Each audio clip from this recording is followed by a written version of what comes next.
Nu tai sveiki prisijungiai dar vieną vaizdo įrašą, stengsiu greitai prabėgti, kas šiandien įvyko.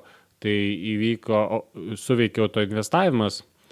Vieną paskolą suteikėme, suinvestavome su 14% palūkanų. Jeigu viskas gerai, tai tiek gausime su investuotojų fondo. 10 mėnesių turės grąžinti po kelias eurus turėtume uždirbti, o kas pasiėmė, galime iš karto pasižiūrėti, kam aktuali buvo šitie pinigai, iš viso pasiėmė 1400 eurų, 10 mėnesių, 37 metų vyras, užsimantis transporto veikla. Tai tokiam žmogui reikėjo pinigų tikriausiai greitai. Dabar peržvelgsime mes minimaliai statistiką. Šio mėnesio dar nėra mėnesio pabaiga, galbūt kas nors pasikeis, tai jeigu kas nors pasikeis, duosiu žinoti.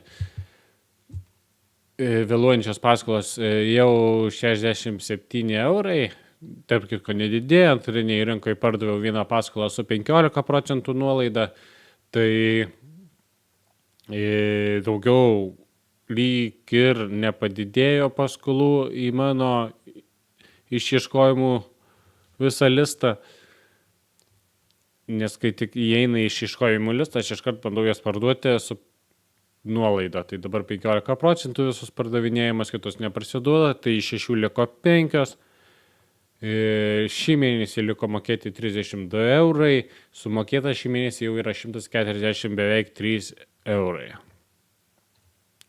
Jeigu kam aktualu, galite susistabdyti, pasižiūrėti, pasivertinti pagal save kaip visą laiką. Prabėgo, tikiuosi ne per greitai. Ir labai man gražiai rodo, kai šį mėnesį uždirbau, lygtais neminėjau, mano portfelį spaudžiam ir uždirbta yra 35 eurai. Tai tokie mano skaičiai dabar.